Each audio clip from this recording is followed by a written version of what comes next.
அன்பான தேவனுடைய பிள்ளைகளே, ஆண்டவராகிய இயேசுவின் நாமத்தில் அன்பின் வாழ்த்துக்களை தெரிவித்துக் கொள்கிறேன். ஒரு விஷயம் கூட, ஆண்டவராகிய தேவன் இன்றைக்கு நமக்கு கொடுக்கிற வாக்குத்தத்தத்தை நாம் பார்க்க போகிறோம்.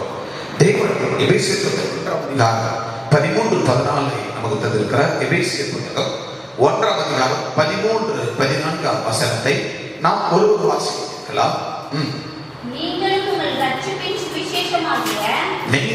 உங்கள் ரட்சிப்பின் சுவிசேஷமாகிய சத்திய வசனத்தை கேட்டு விசுவாசிகளான போது வாக்குத்தத்தம் பண்ணப்பட்ட பரிசுத்த ஆவியால் அவருக்குள் முத்திரை போடப்பட்டி. அல்லேலூயா சொல்லுங்க பார்க்கலாம். அல்லேலூயா. நாம் யாரால் முத்திரை போடப்பட்டிருக்கிறோம்?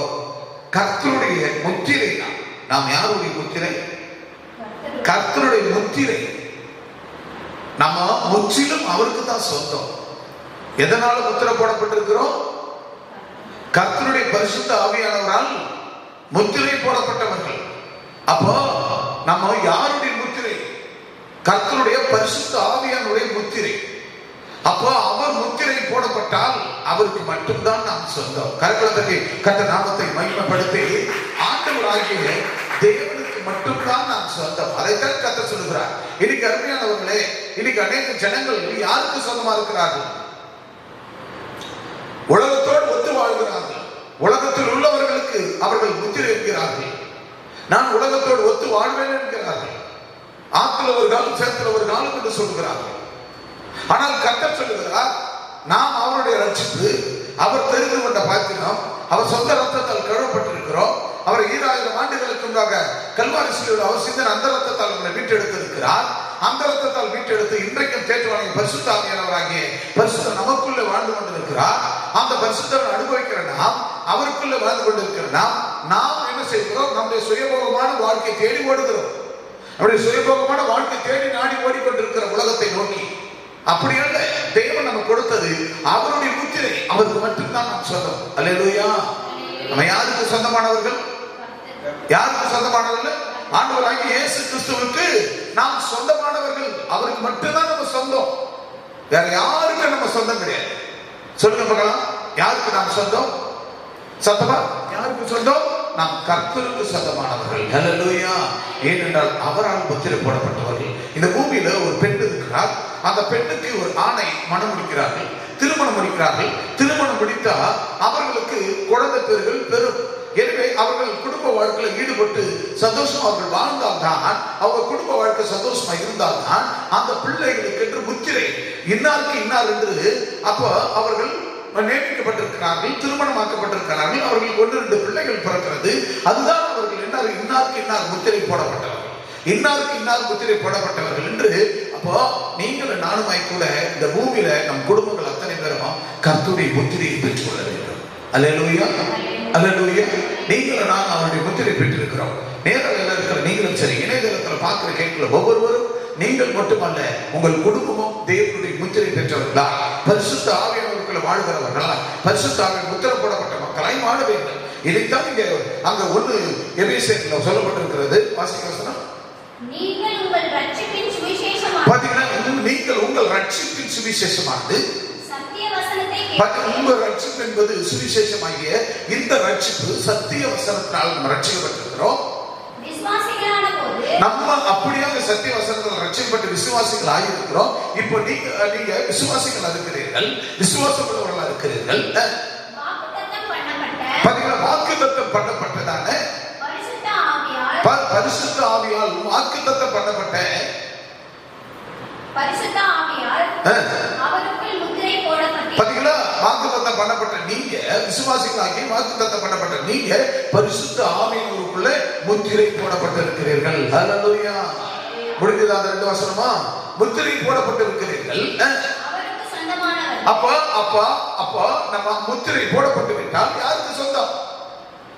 ரட்சிக்கப்பட்டு ஞானஸ்நானம் எடுத்து பரிசுத்த ஆவி பெற்ற நாம் யாருக்கு சொந்தம்? யாருக்கு சொந்தம்? கர்த்தருக்கு சொந்தம். அப்ப கர்த்தருக்கு சொந்தமானவர்கள். அல்லேலூயா.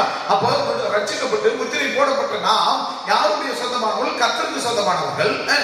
அவருடைய மகிமைக்கு புகழ்ச்சியாக பாத்தீங்களா, அவருடைய மகிமைக்கு நீங்கள் நானும் புகழ்ச்சியாக மீட்கப்படுவார்கள் என்பதற்கு மீட்கப்படுவார்கள் என்பதற்கு ஆவியானவர் அந்தபடியே சுதந்திரத்தின் அச்சாரமாக இருக்கிறார். அல்லேலூயா. ஆவியானவர் அந்தபடியே நமக்கு அச்சாரமாய் இருக்கிறார். அல்லேலூயா. அச்சாரம் அவர்தான், ஆதி அந்தமும், அல்பேவா உமாகா அவர்தான். எனவே அவர்தான் நம்மளுடைய அச்சாரம், அடித்தளம் அவர்தான் நமக்கு எல்லாம். அப்போ ஆண்டவராகிய தேவன் எபேசியர் எவ்வளவு அழகா சொன்னார். 1ஆம் அதிகாரம் 13-14 அந்த வண்ணமாக நாம் இருக்க வேண்டும். மீண்டும் வசனத்தை வாசிங்க. நீங்கள் உங்கள் ரட்சிப்பின் சுவிசேஷம் நல்லா புரிந்து கொள்ள வேண்டும். நீங்கள் உங்கள் ரட்சிப்பின் சுவிசேஷமாகிய சத்திய வசனத்தை நீங்க கேட்கணும். நீங்கள் சத்திய வசனத்தை கேட்டு விசுவாசிகள் ஆனபோது வாக்குத்தத்தம் பண்ணப்பட்ட பரிசுத்த ஆவியால் அவருக்குள் முத்திரை போடப்பட்டீர்கள். யாருக்குள்ள, யாரால் முத்திரை போடப்பட்டீர்கள்? பரிசுத்த ஆவியினால் முத்திரை போடப்பட்டிருக்கிறீர்கள். எபேசியர் 1ஆம் அதிகாரம் 13-14 நீங்கள் பரிசுத்த ஆவியினாலே முத்திரை போடப்பட்டவர்கள் என்று 13ஆம் வசனம் சொல்கிறது. 14ஆம் வசனத்தை வாசிங்க. அப்ப முத்திரை போடப்பட்ட நீங்கள் நானும் யாருக்கு சொந்தமா? யாருக்கு சொந்தமா? கர்த்தருக்கு சொந்தமானவர்கள். எனவே பரிசுத்த ஆவியினால் முத்திரை போடப்பட்ட நம்ம எப்போதுக்கு பரிசுத்த ஆவியானவர் இல்லைன்னா நமக்கு விடுதலை கிடையாது. இன்னைக்கு அநேக ஜனங்க சபைக்கு வராங்க, பரிசுத்த ஆவி நிரம்புவது கிடையாது, அந்நிய பாஷை பேசுறது கிடையாது. அவங்க தேவைன்னா என் குடும்பம், என் கொடுக்கணும், இது அது இதைத்தான் பாக்குறாங்க. அதுதான் அவங்க கஷ்டமா தெரியுது.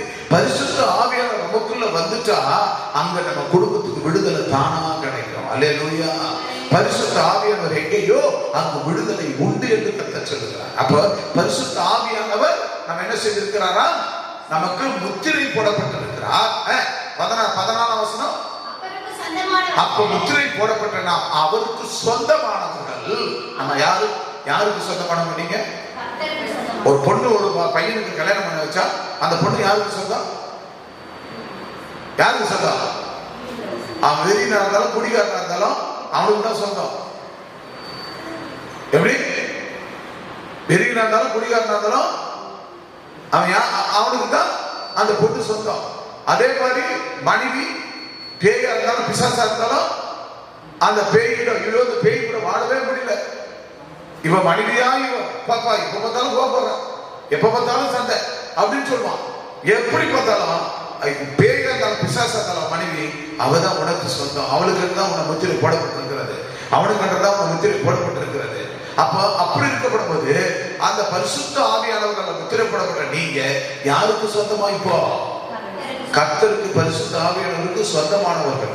அப்போ எப்படி பூமியில ஒரு கணவனுக்கு பெண் சொந்தமோ மனைவி சொந்தமோ, ஒரு மனைவிக்கு புருஷன் சொந்தமோ, பெற்றோருக்கு பிள்ளைகள் சொந்தமோ, பிள்ளைகளுக்கு பெற்றோர்கள் சொந்தமோ, அது போலத்தான் நாம் எல்லாரும் ரட்சிக்கப்பட்டு பரிசுத்த ஆவியானவரால் நாம் மீட்கப்பட்ட நாம், ரட்சிக்கப்பட்ட நாம், முத்திரை தரிக்கப்பட்ட நாம் அவருக்கு மட்டும்தான் சொந்தம். அல்லேலூயா.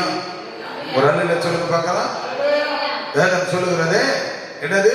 நான் அவருக்கு சொந்தம். அதுதான் சொந்தம் என்று சொல்லிக்கொள்ள உம்மை விட யாரும் இல்லை, சொத்து என்று அள்ளிக்கொள்ள உம்மை விட ஏதும் இல்லை. இயேசுவே இயேசுவே எல்லாம் இயேசுவே இயேசுவே இயேசுவே எல்லாம் இயேசுவே. அதுதான் சொந்தம் என்று சொல்லிக்கொள்ள உம்மை விட யாரும் இல்லை. அதுதான் என்னது? யாருக்கு சொந்தம்? நம்ம வாசிங்க 14ஆம் வசனம். யாருக்கு? பரிசுத்த ஆவியானவருக்கு அவருக்கு சொந்தமான அவருடைய மகிமைக்கு புகழ்ச்சியாய் மீட்கப்பட்ட. ஆமா, அவருக்கு சொந்தம், அவருடைய மகிமைக்கு, அவருடைய பரலோக மகிமைக்கு புகழ்ச்சியாய் மீட்கப்படுவார்கள் என்பதற்கு ஆவியானவர் சுதந்திரமாய் நம்முடைய சுதந்திரத்திற்கு பரிசுத்த ஆவியானவர் அச்சாரமா இருக்கிறார். அல்லேலூயா. கண்பான தேவஜனமே, உங்களுக்கு புரிந்திருக்கும், ஆண்டவர் நமக்கு முற்றிர மோதிரமாய் நம்ம அழைத்திருக்கிறார். அவருக்கு மட்டும்தான் அந்த முற்றிர மோதிரம் எதனால் சொல்லப்படுகிறது? பரிசுத்த ஆவியானவர் நமக்குள்ள வந்து விட்டார். நமக்குள்ள இருக்கிற குறைவுகள், கஷ்டங்கள் எல்லாம் நீங்கி போய்விடும். ஆனா பரிசுத்த ஆவியானவர் எங்கேயோ அங்கு விடுதலை உண்டு. அந்த பரிசுத்த ஆவியானவர் வந்துட்டாரு. அந்த பரிசுத்த வந்த ஒவ்வொரு வயோதிகளுமாய் யாராக இருந்தாலும் அவருக்கு மட்டும்தான் சொந்தம். அது ஓய்வு நாளா இருக்கட்டும், அது உபவாச நாளா இருக்கட்டும், அது திறப்பி மாச ஜபமா இருக்கட்டும், மாதப்பிறப்பு வாக்குத்தத்த ஆராதனை இருக்கட்டும், அது பராமரிப்பு செல்ஃப் பிரேயரா இருக்கட்டும், வீடுகளில சபையில எந்தெல்லாம் சபை கூடுதல், பெண்கள் மீட்டிங், ஆண்கள் மீட்டிங், சிறுவர் ஊழியர்கள் என எந்த ஊழியர் ஜூம் பிரேயர் ஆனாலும் எதுவானாலும் அது எல்லாவற்றிற்கும் நீயும் நான் பார்க்கிறவாங்க. அல்லேலூயா. ஏதோ ஒரு காரியத்துக்காக மாத்திரம் ஆண்டவரை தேட வேண்டாம். நம் தேவைகளுக்காக மட்டும் தேட வேண்டாம். ஆண்டவராகிய தேவன் நம்மளுடைய சகலவற்றிற்கும் சந்தோஷத்தை அளிக்கக்கூடிய ஒரு அச்சாரமாகிய தேவன். அப்பேற்பட்ட தேவனாகிய கர்த்தரை ஒரு விசைப்பட்டு நாம் தேடுகிறவர்களாய், அவரை அண்டிக் கொள்ளுகிறவர்களாய், அவரை நாடி தேடி அவரையே தேடி ஓடி வருகிற மக்களாய் நாம் இருக்க வேண்டும். எனவே அவர் ஆண்டவராகிய தேவன் பாருங்க, கர்த்தரின் முத்திரை என் மேல் இருக்கிறது, நான் முற்றிலும் அவருக்கு சொந்தம். கர்த்தரின் முத்திரை, அந்த முத்திரை பரிசுத்தவர் என் மேல் இருக்கிறார், நான் அவருக்கு சொந்தம். அச்சாரமாய் ஆவியானவர் நிச்சயமாகவே நான் மீட்டு பெறுவேன், அவருக்கு மட்டுமாய் கூட நான் வாழ்வேன் என்று அர்ப்பணியுங்கள். விட்டுக் கொடுங்கள். கர்த்தர் உங்களை ஆசீர்வதிப்பார். God bless you.